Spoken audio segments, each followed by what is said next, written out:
Hello everyone. Welcome to केनी studies. आज है 23 अक्टूबर। स्टार्ट करते हैं आज के एमसीक्यू क्वेश्चन। आज का फर्स्ट क्वेश्चन है,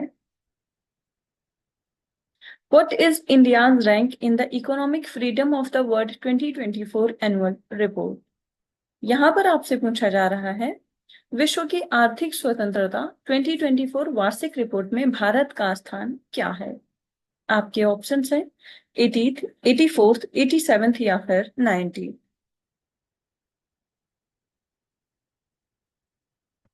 और इस क्वेश्चन में आपका करेक्ट ऑप्शन हो जाएगा ऑप्शन बी। सो इंडिया की जो रैंक है वो है 84। आप देख सकते हैं, the economic freedom of the world index axes economic choices across 165 jurisdictions globally and India at 84th among 165 countries, marking a notable improvement from the last year's 87th position। And according to the data, जो top countries हैं economic freedom index में वो हैं Hong Kong, Singapore, Switzerland, New Zealand और United States. अगर हम neighbouring countries की बात करें तो उनमें सबसे अच्छी परफॉर्मेंस भारत की है और सेकंड प्लेस पर है नेपाल। बढ़ते हैं नेक्स्ट क्वेश्चन की ओर। has been appointed as the president of the Indian Chamber of Commerce। यहां पर आपसे पूछा जा रहा है, भारतीय चैम्बर ऑफ कॉमर्स का अध्यक्ष हाल ही में किसे नियुक्त किया गया है। आपके ऑप्शंस हैं अभ्युदय जिंदल, रतन टाटा, मुकेश अंबानी या फिर एनआर नारायण मूर्ति।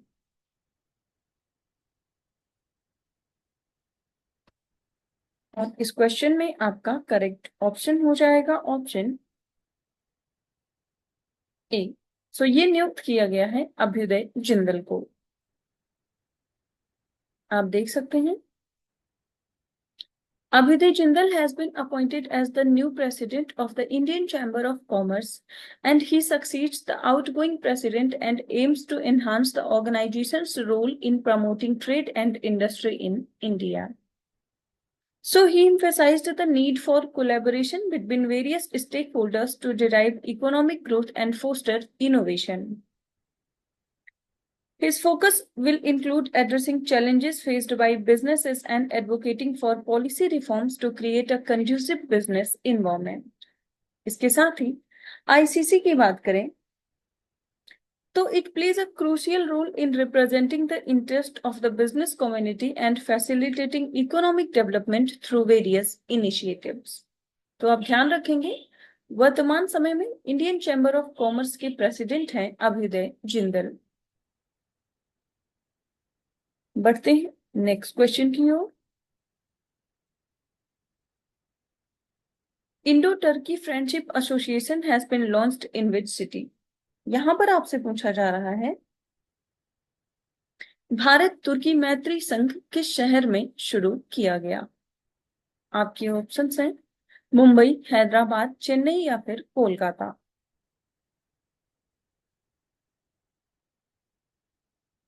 और इस क्वेश्चन में आपका करेक्ट ऑप्शन हो जाएगा option B. So India Turkey friendship association जो है ये लॉन्च किया गया है हैदराबाद में। आप देख सकते हैं, The Indo-Turkey Friendship Association was launched in Hyderabad on 16th of October 2024 to strengthen India-Turkey relation. And ITFA aims to enhance cooperation in economy, trade, culture, tourism, science, technology, and education. A key objective is promoting Hyderabad as a major destination for Turkish tourists, and the launch coincides with the notable historical milestone 300 years of the Nizams of Hyderabad and 100 years since the Ottoman Sultanate abolition. So the initiative is expected to boost bilateral ties across multiple sectors between the two countries. बढ़ते हैं next question की ओर। Which organization recently published the World Energy Outlook 2024 report? यहां पर आपसे पूछा जा रहा है,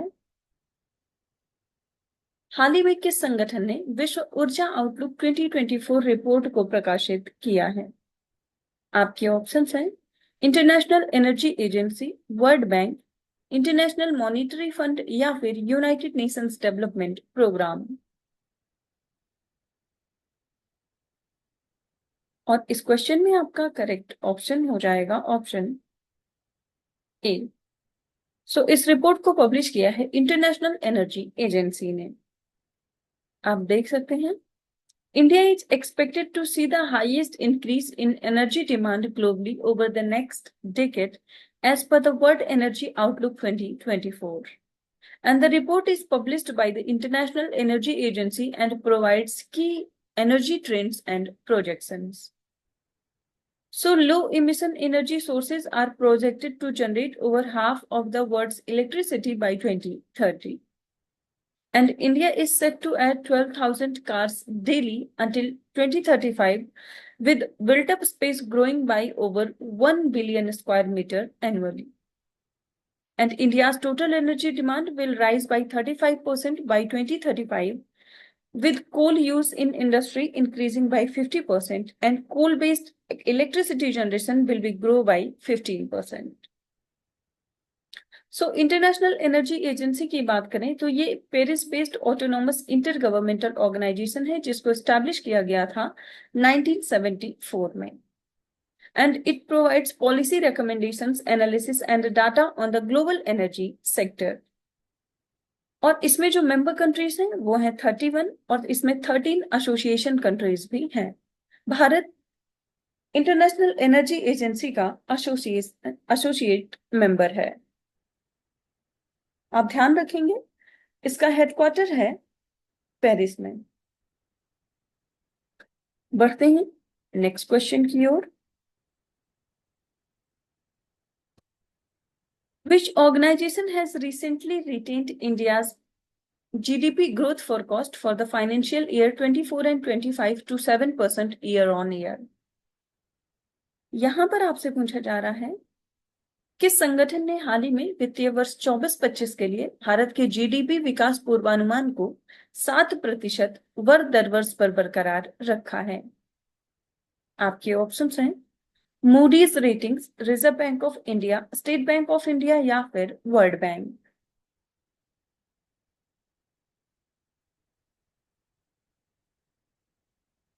और इस क्वेश्चन में आपका करेक्ट ऑप्शन हो जाएगा ऑप्शन डी। ये जो ग्रोथ फोरकास्ट है ये है वर्ल्ड बैंक का।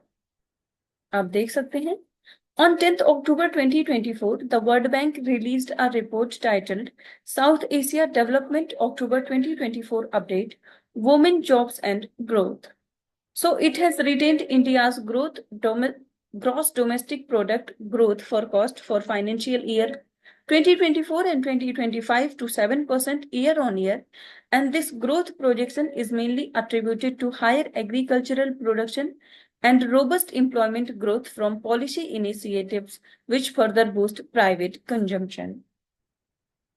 World Bank has also retained India's GDP growth forecast for financial year 2026 is 6.7%. And as per the report, India's GDP rate in financial year 25 will be the second highest among the South Asian countries after Bhutan. इसके साथ ही world bank की बात करें तो ये एक international financial institution है that provides loans and grants to the governments of the low and middle income countries for the purpose of pursuing capital projects. और इसको एस्टैब्लिश किया गया था along with the International Monetary Fund at the 1944 Bretton Woods Conference. World bank का जो headquarter है वो है वॉशिंगटन डीसी और वर्तमान समय में इसके प्रेसिडेंट हैं अजय बांगा। बढ़ते हैं नेक्स्ट क्वेश्चन की ओर।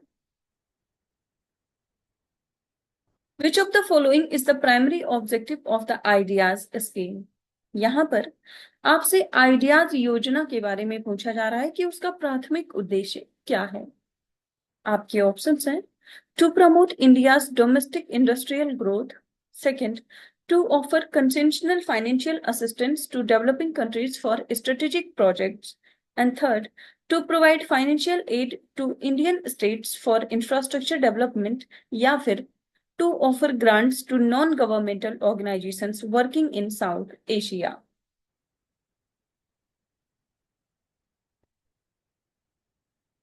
और इस क्वेश्चन में आपका करेक्ट ऑप्शन हो जाएगा ऑप्शन बी।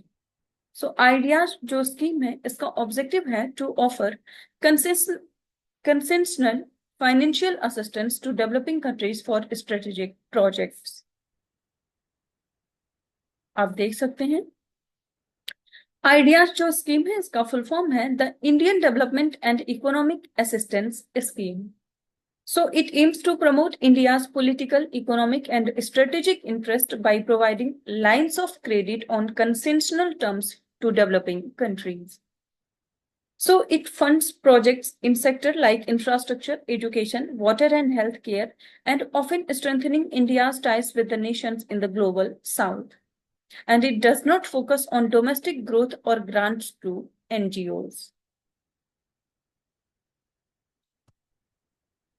बढ़ते हैं नेक्स्ट क्वेश्चन की ओर।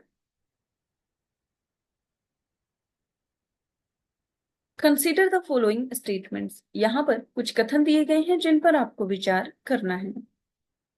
फर्स्ट स्टेटमेंट है human development index is a measure created by the United Nations Development programme.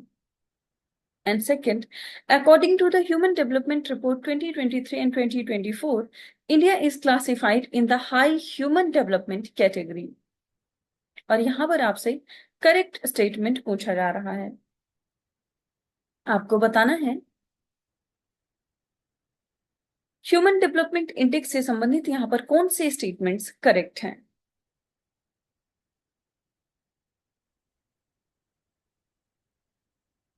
और इस क्वेश्चन में आपका करेक्ट ऑप्शन हो जाएगा ऑप्शन ए। तो यहां पर केवल फर्स्ट स्टेटमेंट करेक्ट है कि ये रिलीज किया जाता है यूएनडीपी के द्वारा। आप देख सकते हैं So HDI was developed by the United Nations Development Programme as a composite measure to assess the average achievement in key dimensions of human development, including life expectancy, education, and income. And according to the Human Development Report 2023 and 24, India is classified in the medium human development category. And this index was developed by Pakistani economist Mehboob ul Haq and was further used to measure a country's development by the United Nations Development Programme's Human Development Report Office. So बाद में इन measures के तहत UNDP इस report को जारी करने लगा। And a country scores a higher level of HDI when the lifespan is higher, education level is higher, and the gross national income per capita is higher. तो जिनकी ये तीनों ही जो मेजर्स हैं ये सबसे ज्यादा होते हैं उस कंट्री को सबसे टॉप प्लेस पर रखा जाता है। आप ध्यान रखेंगे ह्यूमन डेवलपमेंट रिपोर्ट जो है ये जारी किया जाता है यूनाइटेड नेशंस डेवलपमेंट प्रोग्राम के द्वारा। सो आज के करंट अफेयर सेशन में इतना ही। Thank you for watching. Do like share and subscribe.